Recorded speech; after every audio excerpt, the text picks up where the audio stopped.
Hola, ¿qué tal? Bienvenidos a un nuevo vídeo de Academia Hub, donde vamos a hablar de las oraciones impersonales.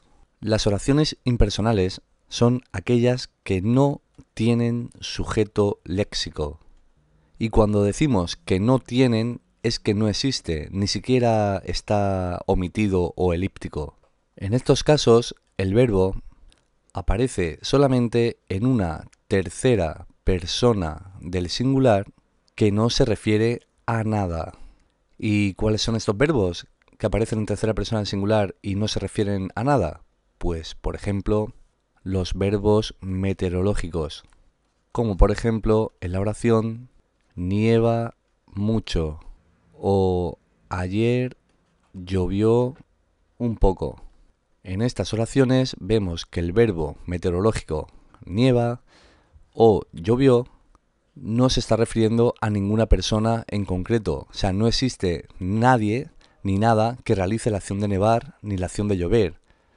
Y como vemos, están expresados en singular y en la tercera persona. No se puede decir nevaron mucho ni llovieron mucho. Otro verbo que también funciona como impersonal en numerosas ocasiones es el verbo ser, como por ejemplo es de noche o es tarde ya. Aquí tenemos el verbo, otro verbo, que está de forma impersonal, ya que no hay nada que sea de noche, ni nadie que sea de noche, ni nada ni nadie que sea tarde ya. No podemos decir él es de noche, no se dice eso, porque él, ¿quién es él? Ni él o ella es tarde ya. Y como vemos, sigue estando en tercera persona del singular, que es como aparecen normalmente los verbos impersonales. Esto es una pista muy importante a la hora de identificar esa oración como una oración impersonal. Otro verbo que también aparece con frecuencia de forma impersonal es el verbo haber, cuando expresa existencia. Por ejemplo, hay muchos niños. Aquí se puede pensar que muchos niños es el sujeto de este verbo hay, pero no, aquí está haciendo la función de complemento directo y el hay es un verbo en una oración impersonal. Los hay. Lo vamos a ver más claro con este otro ejemplo. Ahí había árboles. Aquí lo vemos mucho más claro. Podemos pensar que árboles es el sujeto del verbo había, pero no lo es. ¿Cómo podemos saberlo? Pues claramente no concuerda en persona y en número con el verbo. Esto está en plural y esto está en singular. Y ojo que esto es un fallo, es un error que se comete gramatical muy a menudo, y es que solemos decir algunas veces ahí habían árboles. Esto no es correcto. Se dice ahí había árboles con su forma impersonal de tercera persona del singular.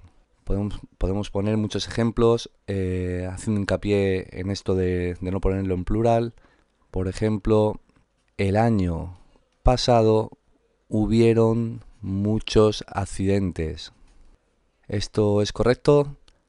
No, no se dice así. Se dice el año pasado hubo muchos accidentes. Se emplea el verbo en su forma impersonal tercera persona.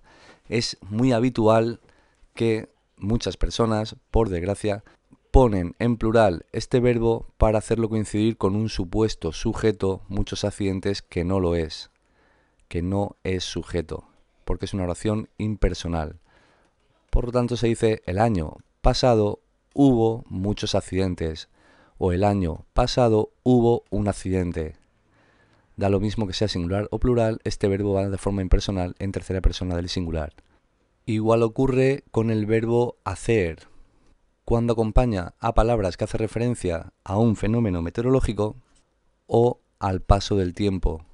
Y vamos a poner un ejemplo de cada uno de ellos. De fenómeno meteorológico, pues por ejemplo, hace mucho frío. Aquí tenemos el verbo hacer que está en una forma impersonal, en tercera persona del singular. Ojo, no considerar mucho frío nunca como sujeto. y uno de paso del tiempo, pues por ejemplo, hacía años que no venías. Aquí tenemos este verbo que está en tercera persona del singular, que no concuerda con esta palabra porque esto no es el sujeto, es una oración impersonal y sería un error gramatical grande decir hacían años que no venías con N. No se dice así en tercera persona del singular porque es un verbo impersonal. Hacía años que no venías. Y bien, esto ha sido todo respecto a las oraciones impersonales. En otro vídeo vamos a ver una serie de consejos para no confundir las oraciones impersonales con la pasiva refleja, sobre todo cuando se utiliza la partícula se. Os recomiendo que veáis ese vídeo para que os quede muy claro cuando una oración es impersonal o cuando es pasiva refleja o cuando el sujeto está omitido o elíptico. Mandaros un saludo y hasta la próxima. Hasta luego.